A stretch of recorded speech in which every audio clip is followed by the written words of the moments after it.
जय हिंद दोस्तों, स्वागत है आपका हमारे YouTube चैनल में। आशा करते हैं आप स्वस्थ होंगे, मस्त होंगे और अपने अपने घरों में पढ़ रहे होंगे। तो काफ़ी दिनों से आपके मोबाइल पर, आपके YouTube चैनल पर, आपके अपने YouTube चैनल पर वीडियो नहीं आ पा रहा था। इसका सिर्फ और सिर्फ एक ही कारण था कि काफ़ी दिनों से मैं किसी कामवश, किसी कार्यवश उलझा हुआ था किसी काम में। अब वो काम पूरी तरीक़ा से कंप्लीट हो चुका है और काफ़ी दिन, क्या 1 महीना, 10 दिन, 20 दिन से आपका वीडियो नहीं आ रहा था, जिसके कारण आपको बहुत सारी परेशानियां हुई होगी, बहुत सारे अप्स एंड डाउन्स को आपको देखना पड़ा होगा। जो बच्चे टोटली डिपेंडेंट है मेरे पे, उसके लिए मैं क्षमा प्रार्थी हूँ, उसको मैं तहे दिल से क्षमा चाहता हूँ। लेकिन अब जो हो चुका है उसके लिए रोने से अब कोई फ़ायदा है नहीं। जो चीज़ बीत गया है उसके पीछे माथा लगाने से कोई फ़ायदा है नहीं। तो बचा अब क्या बचा, अब ये कि अब आगे क्या करना होगा, कैसे क्या करना होगा, क्योंकि हमारे पास अब ज़्यादा समय है नहीं। बोलिएगा भैया अभी तो समय बचा हुआ है बहुत सारा, उसके लिए क्या किया जाए। तो समय बचा हुआ है तो समय उन लोगों को मुबारक जिसके लिए बहुत समय बाकी है। हमारे पास तो समय की तगाजा है दोस्तों, क्योंकि हमारे पास समय ही नहीं।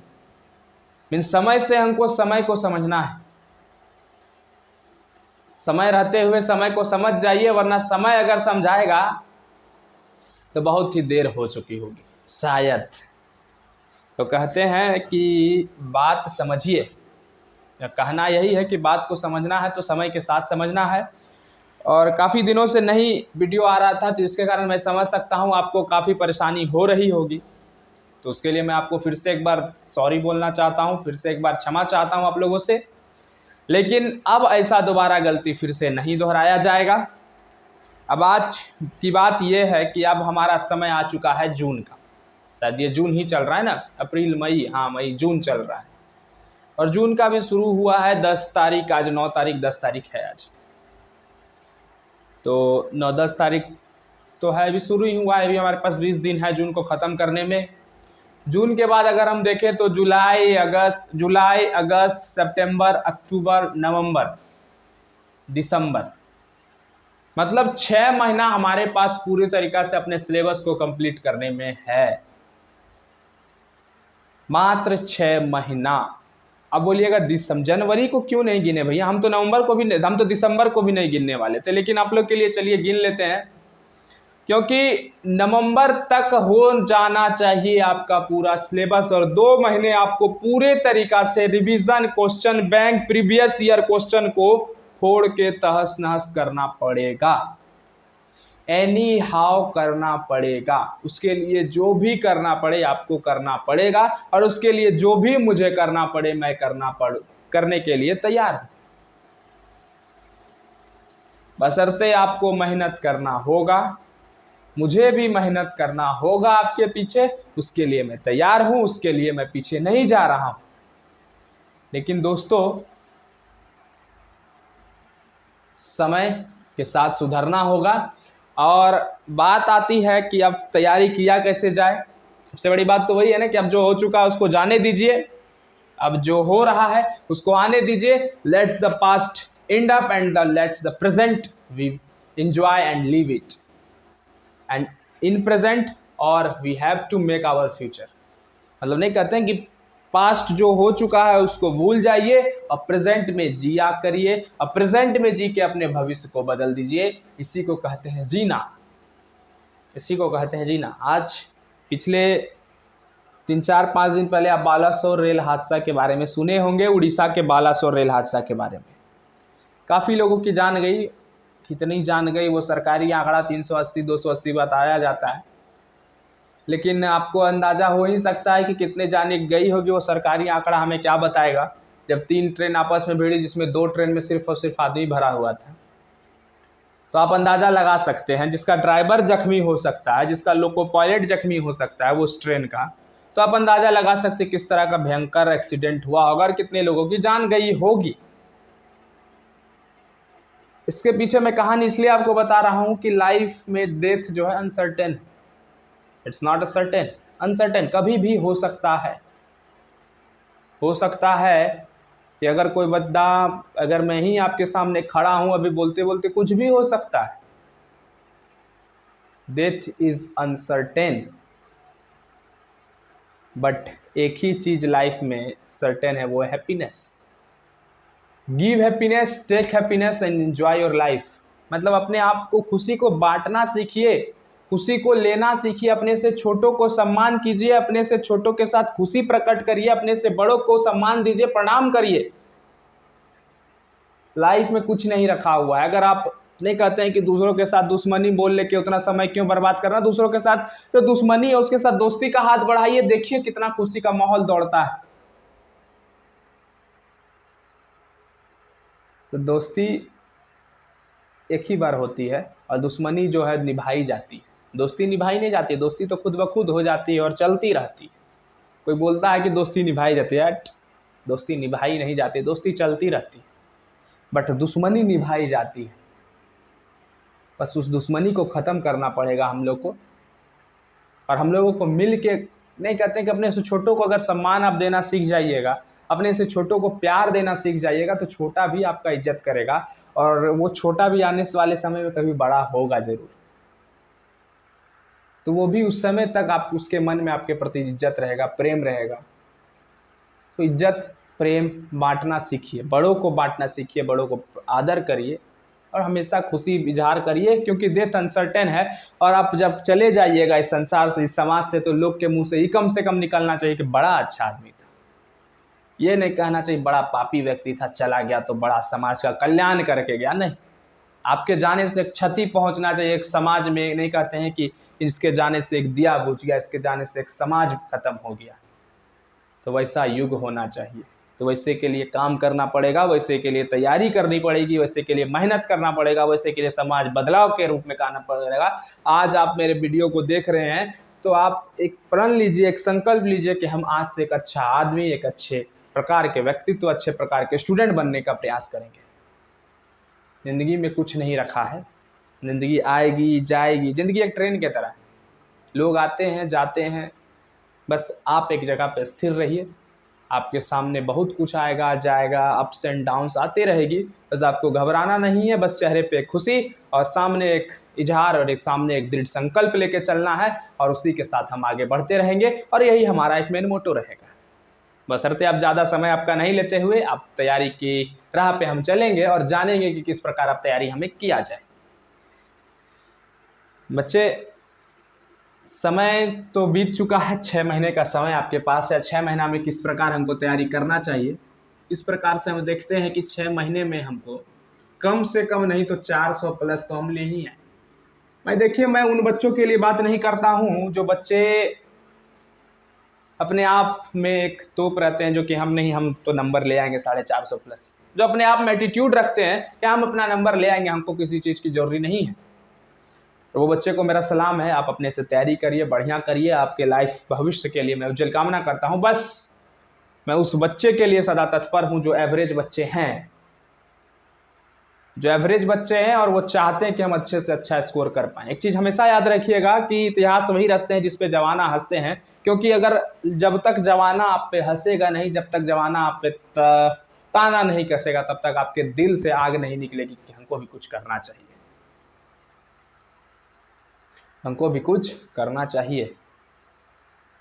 तो तैयार रहिए रणभूमि में कूदने के लिए, क्योंकि आपका तो ये पहला पड़ाव है यार। अभी से इतना टेंशन लेके कहाँ जाना, इसको फ्री रखो। 10th कोई बड़ा चीज़ नहीं है। हमारे गार्जियन के द्वारा एक हाइप बनाया जाता है कि 10th बहुत बड़ा चीज़ है, 10th पास कर लोगे तो तुमको नहीं पढ़ना पड़ेगा। अरे बाक, पढ़ना तो अभी शुरू हुआ है। 10th जो है कुछ नहीं है, बच्चा है बच्चा।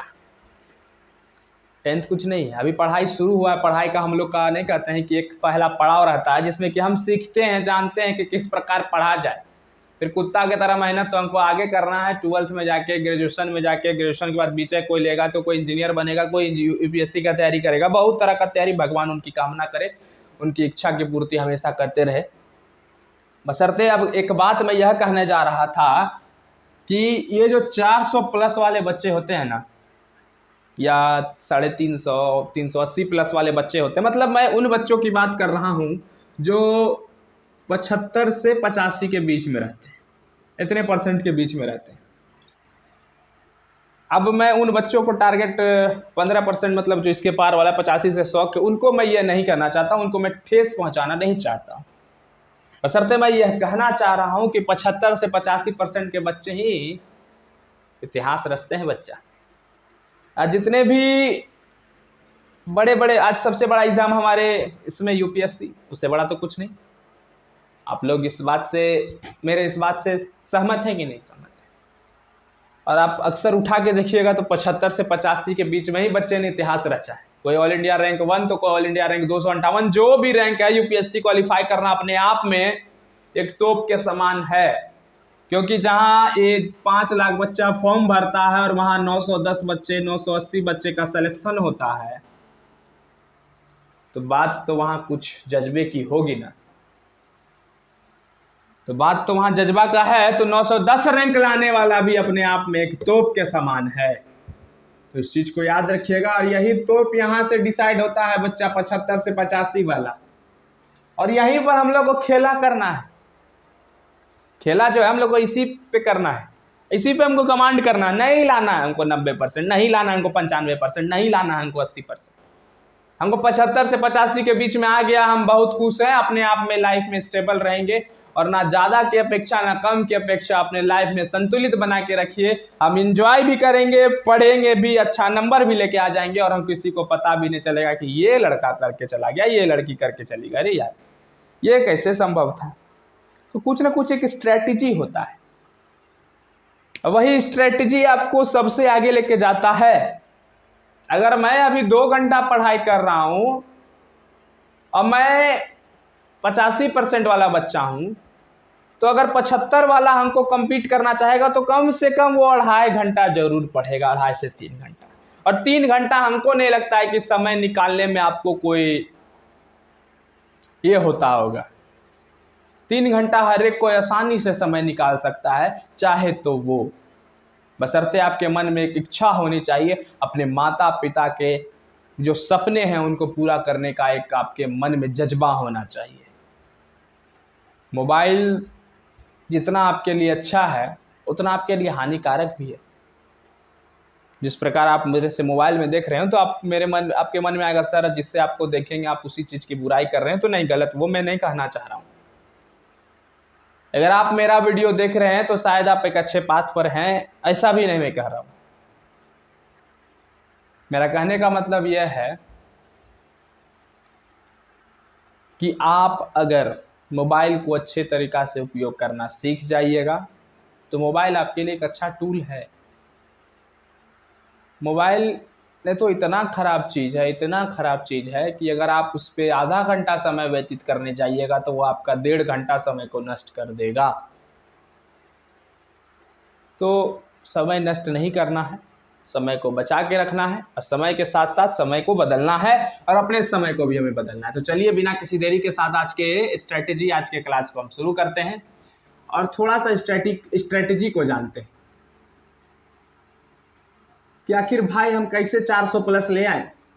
माथा मारी और एक स्मार्ट वर्क और एक हार्ड वर्क दोनों तरीक़ा से अलग अलग होता है। हार्ड वर्क आपको रिक्शा वाला बनाएगा और स्मार्ट वर्क आपको राजा बनाएगा। तो डिसाइड आपके हाथों में है कि स्मार्ट वर्क करना है कि हार्ड वर्क करना है। क्या स्मार्ट वर्क करना है आपको कि हार्ड वर्क आपको करना है? भाई आज के डेट में सब स्मार्ट वर्क ही करना चाहता है, लेकिन हार्ड वर्क हो जाता है। हार्ड वर्क क्या होता है कि आप दिन रात क्वेश्चन को रट रहे हैं, बस रटे जा रहे हैं, पढ़ने के नाम पे 0 बटा सन्नाटा हो रहा है आपका। स्मार्ट वर्क यह है कि क्वेश्चन बोर्ड के अनुसार हम पढ़ क्यों नहीं ले, बोर्ड के अनुसार हमको पढ़ना पड़ेगा। बोर्ड क्या हमें पूछ रहा है, बोर्ड का प्रीवियस देखिए, 2 चीज होता है। पहला आपके सिलेबस पर पकड़ आपको, और दूसरा आपके क्वेश्चन बैंक पर पकड़ आपको एग्जाम में अच्छा नंबर दिला सकता है। एक मेरे सर ने भी कहा था और कह ही रहे हैं कि सिलेबस और क्वेश्चन बैंक पर पकड़ आपको आगे लेके जा सकता है, आपको एग्जाम में सफल करवा सकता है। तो मेरा कहने का मतलब यह है कि बोर्ड पर पकड़ मतलब सिलेबस पर पकड़, और सिलेबस को अच्छे से जानिए आप, सिलेबस क्या है। उसके बाद सिलेबस पूरे तरीका से पढ़ने के बाद, सिलेबस के बाद क्वेश्चन बैंक पर आप आइए। क्वेश्चन बैंक क्या कह रहा है, आप क्वेश्चन बैंक में क्या लिखा हुआ है उस चीज को जानिए। एक एक क्वेश्चन देखिए, क्वेश्चन कहां से पूछ रहा है भाई। अगर सोशल साइंस से क्वेश्चन बन रहा है तो सोशल साइंस में किससे बन रहा है, कृषि से बन रहा है कि भारतीय संसाधन से बन रहा है, कि हम इकोनॉमिक्स से अगर बन रहा है तो हमारी अर्थव्यवस्था से बन रहा है, कि वैश्वीकरण से बन रहा है, कि राष्ट्रीय बचत मुद्रा से बन रहा है, किससे बन रहा है सवाल। इस चीज को हमको पकड़ना है। और जिससे सवाल बन रहा है उससे लिखिए कितना नंबर ऑफ क्वेश्चन कौन से चैप्टर से बन रहा है। अभी आपके पास समय है, 10 दिन अपने आप को समय दीजिए, 10 दिन अपने आप को समय दीजिए। नहीं है यार कुछ टफ, 3 महीना में आप अच्छा 400 प्लस 450 प्लस ले आइएगा। 3 महीना, ये गारंटी है मेरा। बच्चा यहां 2-2 महीना में पढ़ के आराम से 80% ले आता है, और वो रिलैक्स होकर अपना जिंदगी को जीता है। कि हम 2 महीना पढ़े 80% ले आए, अगर साल भर पढ़ लेते तो 95% तो ले ही आते, वो हकीकत बात है।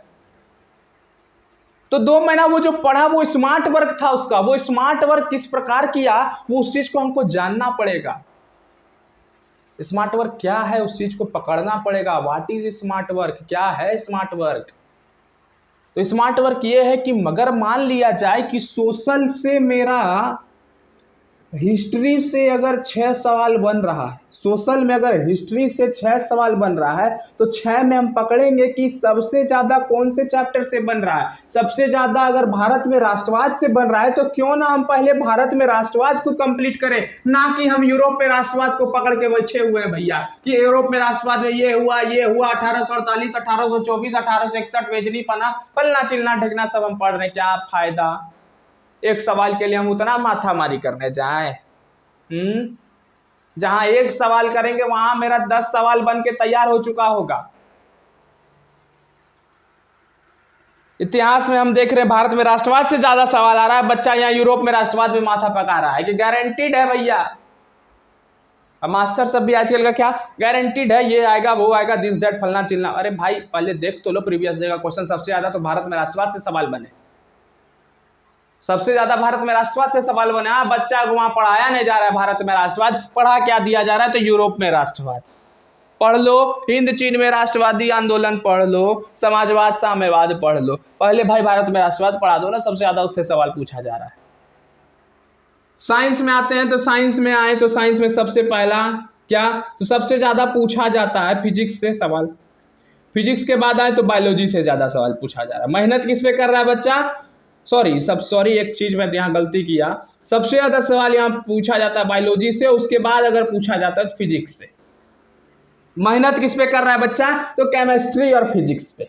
माथा किस पे लगा रहा है तो केमिस्ट्री और फिजिक्स पे लगा रहा है। इस पे कोई फोकस ही नहीं कर रहा है, जो नंबर आपको दिलाएगा उस पे तो फोकस ही नहीं करना, करना है किस पे हमको, तो फिजिक्स और केमिस्ट्री पे करना है। चलो फिजिक्स तो आपको नैया उठा देगा आपका, वो चीज तो है, लेकिन केमिस्ट्री क्या करेगा, केमिस्ट्री तो डुबाने का प्रयास करेगा ना। तो क्यों ना जो चीज पहले ज्यादा सवाल पूछा जा रहा है जिससे उसको क्यों ना हम कंप्लीट कर ले, बाद में उस चीज को देखेंगे कि हाँ भाई किससे कितना सवाल पूछ रहा है, कितना सवाल नहीं पूछा जा रहा है। तो स्मार्ट वर्क करना सीखिए बच्चा, स्मार्ट वर्क ही आपको आगे लेके जाएगा। और हम आपको क्या करेंगे, हम सोच रहे हैं कि आपको फिजिक्स से आपके सिलेबस को शुरू करते हैं। अब फिजिक्स से एक एक चीज को, कॉन्सेप्ट को, सबसे पहला चैप्टर आपका हम शुरू करने जा रहे हैं विद्युत धारा को। किसको शुरू करने जा रहे हैं, विद्युत धारा को हम आपका शुरू करेंगे। और विद्युत धारा एक एक कॉन्सेप्ट को, एक भी क्वेश्चन अगर बाहर इसमें से चला गया तो जो बोलिएगा सो उसके लिए मैं तैयार हूं। एक भी क्वेश्चन इसे बाहर हम नहीं जाने देंगे, 100% गारंटीड है मेरा। अगर एक भी क्वेश्चन विद्युत धारा अगर पढ़ा या चला गया, मतलब फिजिक्स में एक भी क्वेश्चन बाहर नहीं जाने देंगे। मतलब जो भी पढ़ाएंगे वो एग्जाम ओरिएंटेड पढ़ाएंगे, एग्जाम के लेन देन से ही एकदम लगेगा कि हम एग्जाम के ओरिएंटेड पढ़ रहे हैं। आप अपने साथ अपने क्वेश्चन बैंक को रखिए, आप अपने साथ अपने प्रीवियस ईयर क्वेश्चन को रखिए, आप अपने साथ मॉडल क्वेश्चन पेपर को रखिए और देखिए कि किस प्रकार पढ़ाई होता है। आज हमारा जो पढ़ाई हो रहा है हमारे समाज में, आज बिहार के एजुकेशन सिस्टम में सिर्फ और सिर्फ क्वेश्चन आंसर, और उसके लिए टीचर का भी कोई गलती नहीं है। सभी शिक्षक का अगर मैं गलती ना है, किसी का गलती नहीं है, ये बच्चों का गलती है। बच्चों के मन में कि ये हाइप आ जाता क्वेश्चन क्वेश्चन क्वेश्चन, नहीं यार, क्वेश्चन से कुछ नहीं होने वाला है। क्वेश्चन से कुछ नहीं होने वाला है, क्वेश्चन से कुछ नहीं होगा। क्वेश्चन से होगा तो सिर्फ और सिर्फ हम क्या बनेंगे, पागल बनते जाएंगे। और क्वेश्चन रटते रटते हमको कुछ नहीं होने वाला है। समझना पड़ेगा हमें, जानना पड़ेगा हमें, और उस चीज़ को सीखते सीखते हम फिर आगे बढ़ेंगे। तो कहने का मतलब यह है कि हम फिजिक्स में विद्युत धारा को सीखेंगे, विद्युत धारा को जानेंगे, उसके बाद फिर हम धीरे धीरे एक एक चीज़ को सीखेंगे, एक एक ट्रिक के साथ जानेंगे, एक एक समझने में मजा के साथ सीखेंगे। और आपका जब तक वीडियो नहीं आया था तभी तक अब से आपके पास 1-2 दिन गैप करके आपके पास वीडियो पहुंच जाएगा। उसके लिए मैं क्षमा चाहता हूं फिर से, और अगर ज़्यादा भाषण आपके सामने दे दिया हूं तो फिर से भाषण को सुनने के लिए तैयार, मैं उसके लिए क्षमा नहीं मांगूंगा, क्योंकि मैं आपके साथ खड़ा हूं, आपका भाई, आपका दोस्त आपके साथ खड़ा है।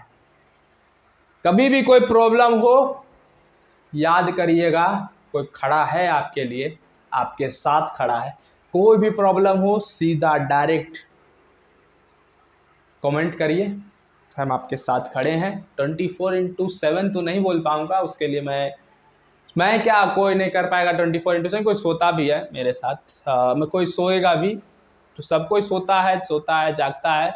तो इसका मतलब यह है कि सोना का एक समय के बाद अगर जो भी समय मेरे पास बचा हुआ है उसके लिए मैं सदा आपके लिए तैयार हूं। तो आप भी तैयार रहिए मेरे साथ एक नए जर्नी में जाने के लिए, और एक नया जर्नी के साथ साथ एक एक चीज़ को सीखने के लिए। और फिजिक्स की दुनिया में हम कदम रखेंगे और एक एक चीज़ को सीखेंगे, जानेंगे और अच्छे तरीके से सीखेंगे। आज से अपने नज़रिए को चेंज करिए, अपने सोच को चेंज करिए, पढ़ाई के तरीके को चेंज करिए, और सब कुछ सीखना सीखिए और जानना सीखिए। चलिए आज के लिए हम इतना ही रखते हैं, तब तक के लिए धन्यवाद। जय हिंद।